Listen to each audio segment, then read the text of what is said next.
Langit mendung menggantung saat sebuah angkot tua berhenti di depan gerbang SMP Negeri 4 Kedung Jati. Dari dalamnya turun seorang wanita dengan pakaian sederhana namun rapi. Bu Laras, janda beranak satu yang baru saja pindah dari Surabaya, menatap bangunan sekolah tua di depannya dengan tatapan ragu. Bekas luka kehidupan tampak samar di balik senyumannya. Ia baru saja melewati perceraian menyakitkan dan pengkhianatan suaminya dengan wanita lain, yang membuatnya hancur dan memutuskan untuk memulai segalanya dari nol. Langkah kakinya terasa berat ketika memasuki ruang guru. Tatapan para kolega langsung tertuju padanya. Ia tahu, bukan hanya karena dirinya pendatang baru, tapi juga karena penampilannya yang tak biasa, kulitnya bersih, matanya tajam namun teduh, dan senyum kecilnya menyimpan misteri. Bu Rini, guru matematika yang sudah lama mengajar di sana, menyambut dengan ramah tapi penuh pengamatan. "Sendirian, Bu Laras?" tanya Bu Rini, mencoba mengorek dengan halus. Laras hanya mengangguk dan menjawab lirih, "Iya Bu, hanya bersama anak saya." Hari pertama mengajar di kelas 9B tidak semudah yang Laras bayangkan. Beberapa murid tampak menatapnya lebih dari sekadar guru, khususnya para siswa laki-laki. Ada bisik-bisik kecil, tawa cekikikan, dan bahkan lirikan-lirikan nakal yang ia tangkap dari sudut matanya. Tapi Laras mencoba tegar, mengingat tujuannya datang ke sini bukan untuk mencari pujian, tapi mencari kedamaian. Ia berdiri di depan papan tulis, menyampaikan materi dengan suara lembut yang perlahan mampu meredam suasana gaduh kelas. Namun dalam hati, ada kehampaan yang tak bisa ia sembunyikan. Setiap malam di rumah kontrakannya yang sempit, Laras duduk di pojok kamar sambil menatap foto anak semata wayangnya yang masih tinggal bersama neneknya di Surabaya. "Ibu kuat demi kamu, Naya," bisiknya lirih, menahan air mata. Ia merasa sendiri dalam kota kecil yang asing, tanpa keluarga, tanpa teman sejati, hanya dikelilingi tatapan-tatapan penilaian dan bisik-bisik kabar yang mulai menyebar tentang status jandanya. Keesokan harinya, ia kembali masuk kelas. Tapi kali ini, matanya bertemu dengan sosok murid yang berbeda dari yang lain. Seorang anak laki-laki duduk di pojok belakang dengan mata tajam dan sorot yang dalam.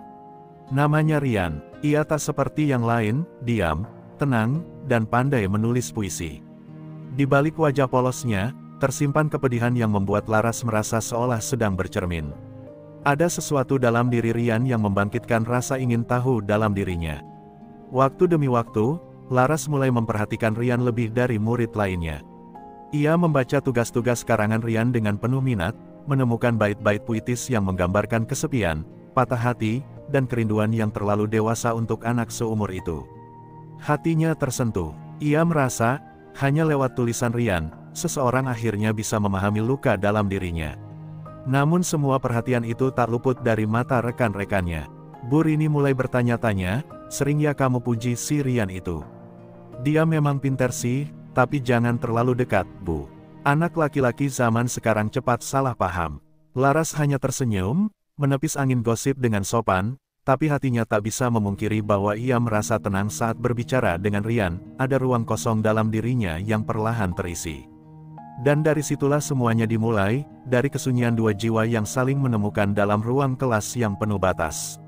Mereka tak tahu bahwa hubungan antara guru dan murid ini akan menyeret mereka ke dalam pusaran skandal yang tak terampuni. Tapi untuk saat ini, Bu Laras hanya merasa hidup kembali. Sejak pertemuan tatap mata pertama itu, Bu Laras semakin sering menemukan pandangan Rian yang diam-diam mengamatinya dari bangku belakang. Anak itu jarang bicara, tapi ketika menulis, seolah seluruh hatinya tumpah dalam kata-kata. Suatu sore, saat Laras sedang menilai karangan siswa, ia menemukan tulisan Rian yang membuatnya terdiam lama. Judulnya "Guruku, bayang-bayang senja", puisi yang melukiskan sosok wanita yang cantik, kesepian, dan mencoba terlihat kuat meski hatinya hancur. Puisi itu tak menyebut nama, tapi Laras merasa itu tentang dirinya. Hari-hari berikutnya, Rian mulai berani menyapa. Ia menunggu Laras di depan ruang guru, pura-pura bertanya soal tugas. Kadang ia membawa bunga liar yang ia petik sendiri di jalan, meletakkannya di meja Laras sambil tersenyum malu. "Buat Bu Laras," katanya, "ibu suka wangi-wangian," ucapnya suatu hari. Laras tertawa kecil, geli dan terharu. Ia tahu itu bukan tingkah wajar seorang murid, tapi ia juga tahu, tak ada seorang pun selama ini yang memperlakukannya seistimewa itu sejak suaminya pergi. Rasa hangat yang tumbuh itu perlahan berubah menjadi kebiasaan. Ryan kerap datang ke ruang guru saat jam istirahat, berdalih butuh bimbingan menulis. Laras pun mulai meluangkan waktu khusus selepas jam sekolah. "Kamu memang berbakat, Ryan," puji Laras saat mereka duduk berdua di perpustakaan kosong. Sinar mata Ryan berbinar, dan untuk sesaat, Laras lupa bahwa ia seorang guru dan Ryan hanyalah anak kelas 9. Satu malam, hujan deras mengguyur Kedung Jati. Ryan datang berteduh ke rumah kontrakan Bu Laras, katanya habis les dan tak bisa pulang karena motornya mogok. Laras ragu, tapi ia tak tega melihat Ryan kuyup dan menggigil di luar. Ia mempersilakan masuk, memberinya handuk, dan menyeduhkan teh hangat. Saat Ryan duduk di ruang tamu, ia memandangi foto kecil Naya di dinding. "Anak ibu cantik, mirip ibu," ucapnya lirih. Laras menunduk, hatinya berkecamuk. Hujan di luar menderas, dan suara petir menyatu dengan degup jantungnya yang kacau. Dalam keheningan malam itu, Ryan tiba-tiba berkata, "Bu, saya selalu nunggu jam pelajaran ibu, karena saya cuma merasa damai pas ibu ada." Kalimat sederhana itu mengguncang tembok rapuh dalam hati Laras. Ia tak membalas, hanya memejamkan mata. Ada sesuatu dalam dirinya yang ingin menjauh, tapi ada juga yang diam-diam menikmati setiap kata yang keluar dari bibir remaja itu. Sejak kejadian malam itu, jarak di antara mereka makin menipis. Laras masih menjaga batas, tapi hatinya mulai goyah. Ia tahu ini salah, namun ia juga tak bisa membohongi dirinya. Setiap puisi Ryan kini terasa seperti surat cinta yang tak pernah dikirimkan, tapi sampai ke hatinya dengan sempurna. Mereka kini bukan lagi sekadar guru dan murid, mereka adalah dua jiwa yang saling mengisi luka, dua kesepian yang saling menemukan. Namun dunia luar tak pernah benar-benar buta. Di balik senyum ramah para guru, ada bisik-bisik yang mulai menggema. Ada mata-mata yang mulai memperhatikan intensitas pertemuan mereka. Dan meskipun Laras mencoba menyangkal semuanya, takdir telah mulai mengetuk pintu yang tak seharusnya ia buka. Sore itu, langit Kedung Jati kembali mendung, seolah ikut menyimpan rahasia yang makin dalam antara Laras dan Ryan. Perpustakaan sekolah yang sepi menjadi tempat pelarian mereka, tempat di mana batas-batas perlahan memudar. Laras duduk di seberang Ryan, membacakan bait-bait puisi yang baru ditulis anak itu, matanya basah, bukan karena kesedihan, tapi karena kebingungan. Ia tak lagi tahu apakah dirinya sedang membimbing muridnya atau mencari pelipur lara yang selama ini hilang. "Bu, saya tahu saya cuma murid ibu. Tapi saya juga tahu, perasaan ini nggak salah," kata Ryan pelan, menatap Laras penuh harap. Kata-katanya menusuk, bukan karena kasar, tapi karena terlalu jujur. Laras memalingkan wajah, mencoba menertawakan ucapan itu seperti candaan anak remaja yang belum matang, namun hatinya tak bisa menolak bahwa ia merindukan ucapan seperti itu, yang membuatnya merasa dicintai. Diinginkan, hidup. Hari-hari berjalan cepat. Laras mulai menantikan kehadiran Ryan setiap pagi. Senyuman anak itu menjadi pengobat sepi yang tak bisa diberikan oleh guru-guru lain, apalagi oleh keluarganya yang kini seolah menjauhinya karena status janda. Ia mencoba meyakinkan diri bahwa ini hanya rasa iba, hanya rasa kagum pada siswa yang berbakat. Tapi malam-malam panjangnya selalu diisi dengan kenangan pertemuan mereka, dengan bayangan tatapan mata Ryan yang penuh pengabdian. Ryan pun mulai berubah. Ia semakin berani menyentuh tangan Laras saat berbicara, menatapnya terlalu lama, hingga mengirimkan pesan-pesan bernada pribadi lewat aplikasi chatting. "Bu Laras cantik banget hari ini. Kalau saya lebih tua, saya pasti nikahin ibu." Laras tertawa saat membaca itu, tapi detak jantungnya mengkhianatinya. Ada bagian dari dirinya yang tersentuh dan mengharapkan hal itu nyata. Satu sore, Laras terpaku di depan cermin rumahnya. Ia menatap wajahnya, kulitnya, matanya yang dulu selalu dianggap menarik. "Apa aku setega itu pada diriku sendiri?" bisiknya. Tapi ketika mengingat Ryan, suara-suara batin itu lenyap, digantikan rasa hangat yang tak bisa dijelaskan. Di balik logika yang menjerit, ada emosi yang memeluknya erat, terlalu erat. Malam itu, Ryan kembali datang, kali ini bukan karena hujan, tapi karena ingin bertemu. Mereka duduk di ruang tamu, hanya diterangi lampu redup. Ryan menggenggam tangan Laras. "Saya serius, Bu. Saya tahu ini gila, tapi saya cinta sama ibu." Laras ingin menolak, ingin marah, tapi mulutnya keluh. Ia hanya menangis, dan membiarkan kepala Rian bersandar di pangkuannya. Dunia terasa berhenti, dan moral pun mulai goyah. Hubungan mereka bukan lagi sekadar bimbingan. Seminggu kemudian, mereka bertemu diam-diam di rumah Laras, bukan untuk belajar, tapi untuk mengisi kekosongan yang telah terlalu lama menganga. Laras tak tahu kapan batas itu dilanggar, yang ia tahu hanyalah saat itu ia merasa dicintai tanpa syarat, oleh seseorang yang semestinya tak boleh mencintainya seperti itu. Tapi malam itu juga, di luar pagar kontrakannya, sepasang mata melihat semuanya dari kejauhan. Mata yang selama ini hanya diam, namun kini akan menjadi saksi pertama dari kehancuran yang perlahan mulai terbentuk. Laras tak tahu, dan Rian pun tak peduli. Mereka terjebak dalam ilusi cinta yang tak punya tempat dalam dunia nyata. Pagi hari di sekolah terasa berbeda sejak malam itu. Bu Laras melangkah masuk kelas dengan jantung berdebar, pandangannya menyapu cepat ke sudut ruangan, di mana Rian duduk, seperti biasa, dengan senyum kecil yang hanya ditujukan untuknya. Tak ada yang tahu apa yang telah terjadi di balik dinding rumah kontrakannya. Tapi bagi Laras, dunia sudah berubah. Ia bukan lagi hanya seorang guru, ia kini menyimpan rahasia yang terlalu besar untuk ditanggung sendiri. Rian pun berubah. Ia menjadi lebih percaya diri, lebih berani. Ia menyapa Laras tanpa canggung, melemparkan kalimat-kalimat ambigu yang hanya mereka berdua pahami. "Bu, nanti sore kita lanjutkan ya, pelajaran yang semalam belum selesai," bisiknya sambil tersenyum penuh arti. Laras menunduk cepat, takut tatapan guru lain menangkap getaran aneh di antara mereka. Tapi jauh di dalam hatinya, ia merasakan sesuatu yang dulu telah lama mati, digoda oleh janji manis tentang cinta yang mustahil. Namun tak semua orang buta. Bu Rini mulai merasa ada yang janggal. Ia melihat Laras sering keluar saat istirahat, membawa handphone yang tak lepas dari genggamannya. Beberapa kali, ia melihat Rian memandangi Laras dengan tatapan yang bukan milik seorang murid. "Hati-hati, Bu, dunia pendidikan gak pernah memaafkan skandal," ucapnya suatu hari, menatap Laras dengan tajam. Laras tersenyum paksa, mencoba menepis kecemasan yang mulai merayap di tengkuknya. Di rumah, Laras mulai dihantui mimpi buruk. Dalam tidurnya, ia melihat wajah anaknya, Naya, menatapnya dengan bingung dan kecewa. Ia terbangun berkeringat, menatap dinding kosong dan bertanya dalam hati, "Apa aku ibu yang jahat?"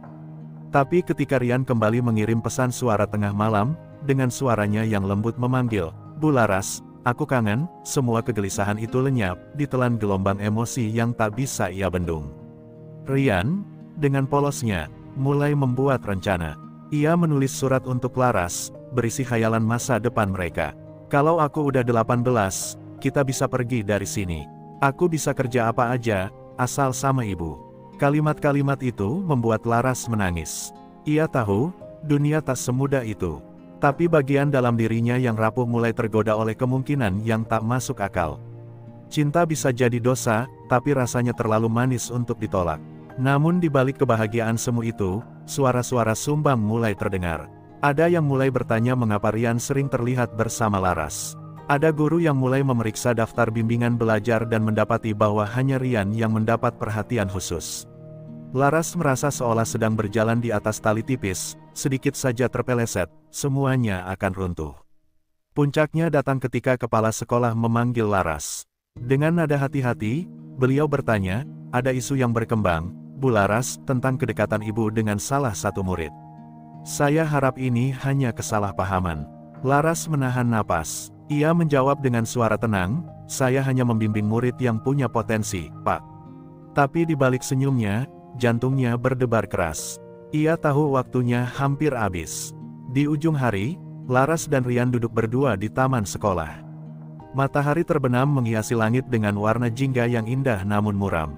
Rian menggenggam tangan Laras, lalu berkata dengan suara pelan, "Apapun yang terjadi, saya nggak akan ninggalin ibu." Laras memeluk anak itu, menutup matanya, dan untuk sesaat membiarkan dunia menghilang. Mereka telah terlalu jauh, dan tak ada jalan kembali. Pagi itu, suasana sekolah mendadak tegang. Di papan informasi ruang guru, tertempel surat tanpa nama, isinya salinan tangkapan layar percakapan pribadi antara Bu Laras dan Rian. Kalimat-kalimat penuh rayuan dan pengakuan perasaan terpampang jelas. Beberapa guru terlihat membaca dengan wajah tercengang, ada pula yang berbisik sambil menatap tajam ke arah Laras yang baru saja melangkah masuk. Dunia yang selama ini ia pertahankan dengan rapuh, kini mulai retak tanpa ampun. Bu Laras tercekat saat mendekati papan itu. Matanya tak salah mengenali isi pesan yang ia kirim sendiri beberapa minggu lalu. Tubuhnya lemas, wajahnya memucat, dan langkahnya gontai. Ia menoleh ke kiri, melihat tatapan sinis Bu Rini yang sejak lama mencurigainya. "Saya sudah bilang, Bu, skandal di sekolah itu racun," ujar Bu Rini dingin. Laras tak mampu menjawab, hanya bisa menunduk dan menahan air mata yang nyaris pecah di pelupuk. Tak butuh waktu lama, kepala sekolah memanggilnya kembali, kali ini dengan nada jauh lebih tegas. "Ibu harus menjelaskan ini, kami tidak bisa menoleransi perilaku yang melanggar etika pendidikan." Di atas meja, tergeletak bukti-bukti lain, foto-foto Rian keluar malam dari kontrakan Laras, kiriman anonim yang seolah dikumpulkan dengan sengaja untuk menjatuhkan. Laras tak membantah, tak berdalih. Ia hanya menatap kosong, seakan tubuhnya sudah tak lagi sanggup menampung rasa malu dan sesal. Rian sendiri sempat mencoba membela Laras. Ia berdiri di hadapan kepala sekolah, bersikeras bahwa semua terjadi atas dasar cinta dan bahwa ia tak merasa menjadi korban. "Saya yang cinta duluan, saya yang datang ke rumah Bu Laras. Jangan salahin beliau," teriaknya, tapi suara anak SMP, betapapun lantang, tetap tak memiliki kuasa. Ia diusir dari ruangan, digiring ke ruang BK. Sementara Laras harus menandatangani surat pemecatan tidak hormat. Malam itu, Laras tak pulang. Ia duduk sendirian di stasiun kecil, menatap kereta-kereta yang lewat tanpa arah. Angin malam menusuk tulangnya, tapi rasa dingin di hatinya lebih menyakitkan. Ia kehilangan pekerjaannya, reputasinya, dan kini mulai kehilangan dirinya sendiri. Pesan-pesan dari Rian terus berdatangan, tapi Laras tak membalas. Ia tahu, batas itu sudah dilewati terlalu jauh, dan kini dunia menuntut bayarannya. Di rumah, Naya bertanya pada tetangga, "Kenapa ibu belum pulang?" Laras membaca pesan itu sambil menahan tangis. Ia ingin lari ke anaknya, memeluknya erat dan mengatakan bahwa semuanya akan baik-baik saja. Tapi bagaimana ia bisa menjelaskan bahwa ibunya kini menjadi buah bibir satu kota, dituding, dicaci, dan dicap sebagai guru tak tahu malu.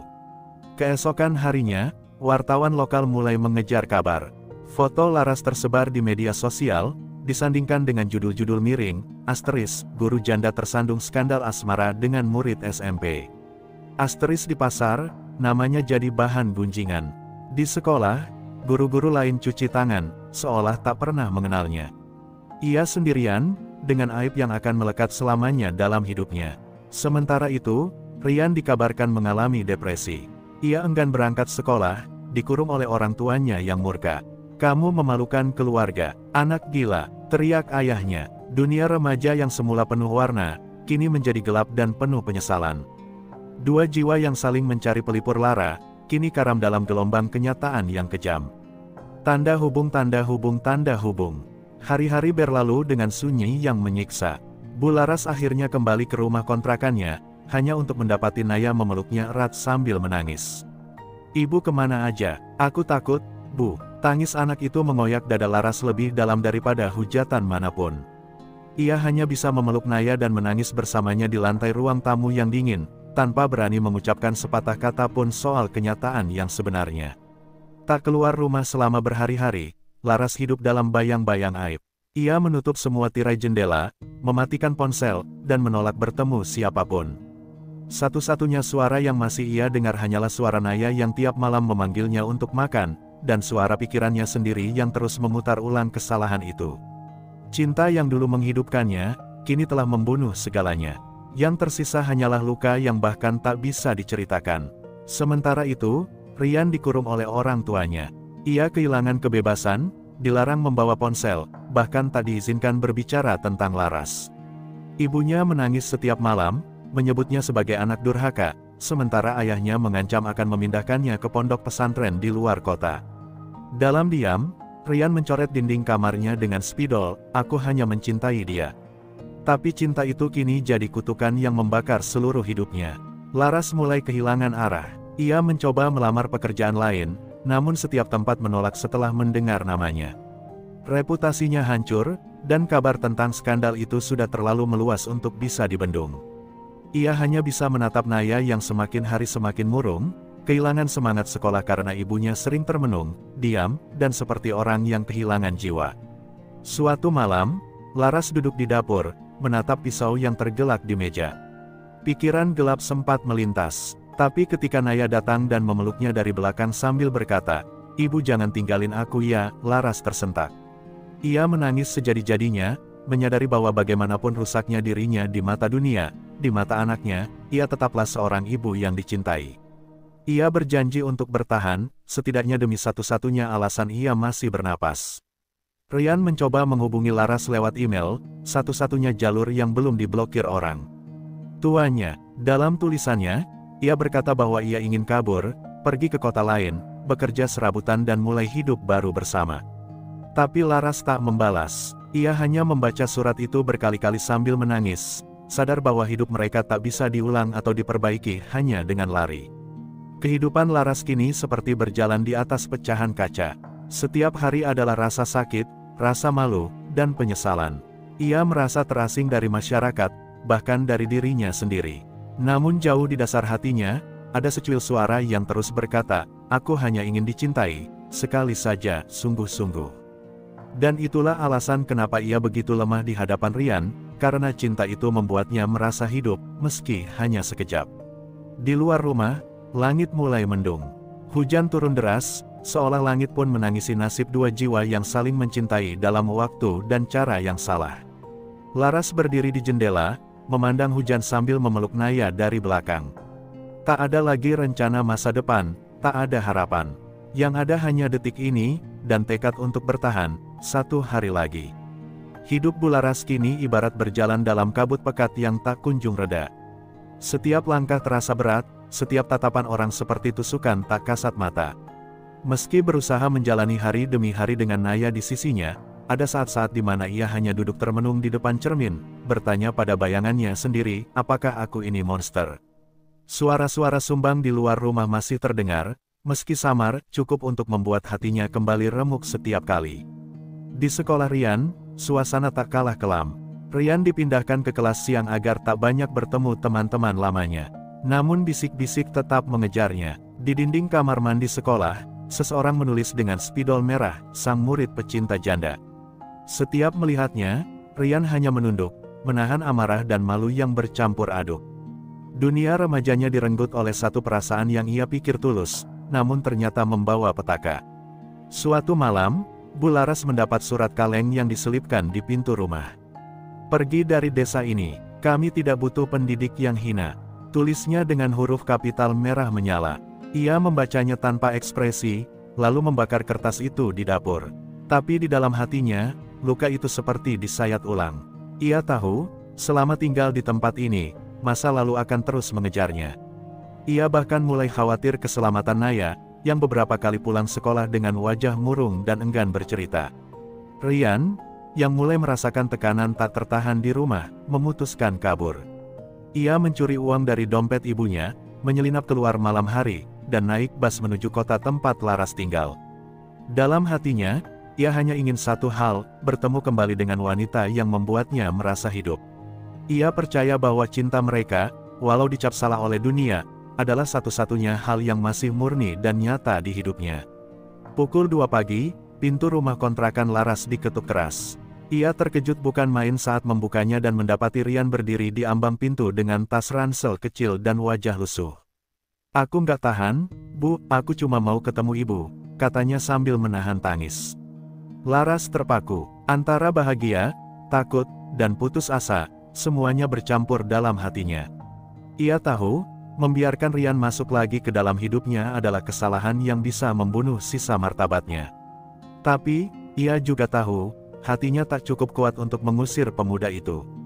Mereka duduk dalam diam di ruang tamu. Naya sudah tidur. Ryan memandang Laras dengan mata berkaca. "Aku nggak peduli apa kata orang. Aku cuma pengen deket ibu. Walau cuma sebentar." Laras menatap mata Ryan, mencoba mencari keberanian dalam dirinya. Tapi yang ada hanya perasaan bersalah yang makin menggunung.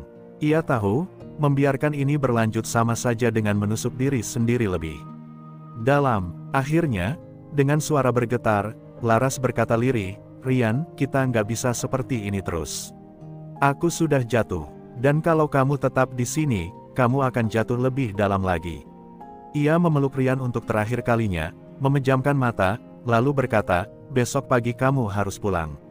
Kita harus selesai di sini. Hening menyelimuti malam, tak ada suara, selain isak tertahan dari dua hati yang hancur tapi masih saling mencintai. Pagi itu begitu dingin, seolah semesta tahu bahwa akan ada perpisahan yang menyakitkan. Burung tak bersuara, langit mendung menggantung. Rian duduk di tepi ranjang, menatap Laras yang menyiapkan sarapan dengan tangan gemetar. Tak ada kata-kata, hanya isyarat lewat tatapan bahwa pagi ini adalah akhir dari segalanya. Laras tak sanggup memandang Rian terlalu lama. Di balik wajah muda itu, ada cinta yang pernah membuatnya merasa hidup, sekaligus bersalah seumur hidup. Setelah sarapan, mereka berdiri canggung di depan pintu. Naya masih terlelap, tak tahu bahwa pagi ini, ibunya melepaskan seseorang yang pernah mencintainya lebih dari siapapun. Laras menyelipkan amplop kecil berisi uang ke dalam tas Rian. Ini untuk ongkos pulang, katanya lirih. Rian hanya menunduk, matanya basah. Apa nggak bisa kita mulai lagi di tempat lain? Jauh dari sini, tanyanya penuh harap. Tapi Laras menggeleng pelan. Yang salah nggak bisa dibenarkan cuma karena kita pindah tempat. Tangis pecah. Rian memeluk Laras erat untuk terakhir kalinya. Pelukan itu bukan lagi tentang gairah remaja atau nafsu sesaat, tapi tentang dua jiwa yang sebenarnya hanya butuh dimengerti dan dicintai. Tapi waktu, umur, dan dunia telah memutuskan bahwa cinta mereka tak layak hidup.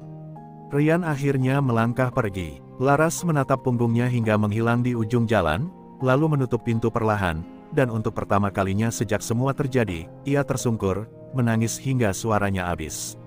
Waktu berlalu, Laras memutuskan meninggalkan desa itu, membawa Naya ke kota kecil di perbatasan Jatim dan Jateng. Ia membuka warung kecil dan mulai mengajar les privat anak-anak dari rumah ke rumah.